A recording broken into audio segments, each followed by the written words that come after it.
تو فینس السلام علیکم، انفارم ٹو یو میں آپ سب کو خوش آمدید کہتے ہیں۔ خلافت عثمانیہ کیوں ختم ہوئی؟ عرب شریف میں 1922 تک ترکی کی حکومت تھی جسے خلافت عثمانیہ کے نام سے جانا جاتا ہے۔ 1922 سے پہلے سعودی عرب کا نام سعودی عرب نہیں بلکہ حجاز مقدس تھا۔ خلافت عثمانیہ دنیا کے 3 بر اعظموں پر 623 سال 1299 سے لے کر 1922 تک قائم رہی۔ جب بھی دنیا میں مسلمانوں پر ظلم و ستم ہوتا تھا تو ترکی حکومت اس کا منہ توڑ جواب دیتی۔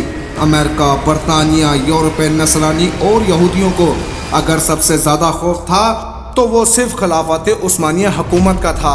امریکہ، یورپ جیسوں کو معلوم تھا کہ جب تک خلافت عثمانیہ ہے ہم مسلمانوں کا کچھ بھی نہیں بگاڑ سکتے ہیں۔ امریکہ و یورپ نے خلافت عثمانیہ کو ختم کرنے کی سازش شروع کی۔ 19ویں صدی میں سلطنت عثمانیہ اور روس کے درمیان بہت سی جنگیں بھی ہوئیں۔ چونکہ مکہ اور مدینہ مسلمانوں کے نزدیک قابل احترام ہیں اس لیے اس نے سب سے پہلے فتنہ وہیں سے شروع کروایا۔ امریکہ، یورپ نے سب سے پہلے ایک شخص کو کھڑا کیا جو کرسچن تھا۔ ایسی عربی زبان بولتا تھا کہ کسی کو اس پر شک تک نہیں آیا۔ اس نے عرب کے لوگوں کو خلافت عثمانیہ کے خلاف یہ کہہ کر گمراہ کرنے کی ناکام کوشش کی کہ تم عربی ہو اور یہ ترکی اجمی غیر عربی ہیں، ہم اجمی کی حکومت کو کیسے برداشت کر رہے ہیں؟ پر لوگوں نے اس کی ایک نہ مانی۔ یہ شخص لارنس آف عربیہ کے نام سے مشہور ہوا۔ آپ لارنس آف عربیہ لکھ کر گوگل پر سرچ کر سکتے ہیں۔ امریکہ نے ایک شخص کو کھڑا کیا جس کا نام عبد الوہاب نجدی تھا۔ عبد الوہاب نجدی کی ملاقات عرب کے ایک سوداگر سے ہوئی جس کا نام ابن سعود تھا۔ اس نے ابن سعود کو عرب کا حکمران بنانے کا لالچ دیا۔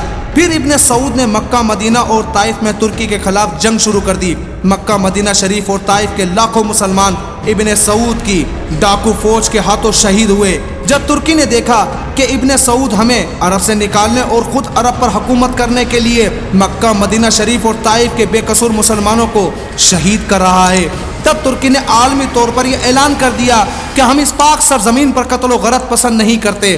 اسی وجہ سے خلافت عثمانیہ کو ختم کر دیا گیا جس کی وجہ سے 40 نئے ممالک وجود میں آئے۔ پھر عرب کے مسلمانوں کا زوال شروع ہوا۔ حجاز مقدس کا نام 1400 سال کی تاریخ میں پہلی بار بدلا گیا۔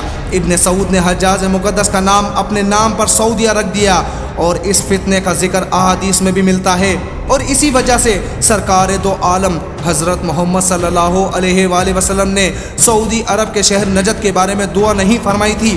اسی نجد میں ابن عبد الوہاب نجدی پیدا ہوا جس سے انگریزوں نے ایک نئے مذہب کی بنیاد ڈلوائی، اور یہی شہر مسلمہ کذاب کی جائے پیدائش بھی ہے۔ لیکن دنیا بھر کے مسلمانوں کی آنکھوں میں دھول جھونکنے کے لیے انگریزوں نے اس نجد شہر کا نام بھی تبدیل کر کے ریاض رکھ دیا جو آج کل سعودیہ کا دارالحکومت ہے۔ حرم شریف کے جن دروازوں کے نام صحابہ اور اہل بیت کے نام پر تھے ان کا نام آل سعود کے نام پر رکھا گیا۔ آپ یہ ساری معلومات انٹرنیٹ کے علاوہ تمام تاریخ کی کتابوں میں بھی پڑھ سکتے ہیں۔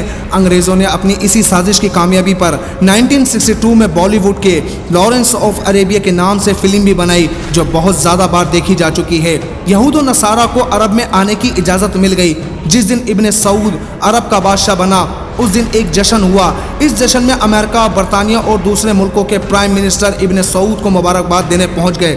جس عرب کے نام سے یہود و نصارہ کانپتے تھے وہ سعودیہ امریکہ کے اشارے پر ناچنے لگا اور آج بھی رندوں کے ساتھ ناچ رہا ہے۔ یہود و نصارہ کی اس ناپاک سازش کا ذکر کرتے ہوئے علامہ ڈاکٹر محمد اقبال نے اپنے کلام میں لکھا ہے، وہ فاقہ کش جو موت سے ڈرتا نہیں ڈرا، روح محمد صلی اللہ علیہ وآلہ وسلم اس کے دل سے نکال دو، فکر عرب کو دے کر فرنگی تخیلات اسلام کو حجاز اور یمن سے نکال دو۔ اللہ تعالیٰ مسلمانوں کو ایسے فتنوں سے محفوظ فرما کر پھر سے خلافت کی دولت عطا فرمائے اور ہمیں ماضی کی تلخ حقائق کو سمجھنے کی عقل عطا فرمائے، آمین ثم آمین۔ تو فرینڈس، آج کا ویڈیو پیغام آپ کو کیسا لگا کمنٹ باکس میں اپنی رائے ضرور دیجیے گا، اور اگر اب تک آپ نے ہمارا یوٹیوب چینل سبسکرائب نہیں کیا تو ہمارے یوٹیوب چینل کو سبسکرائب کرنا مت بھولیے گا۔ السلام علیکم۔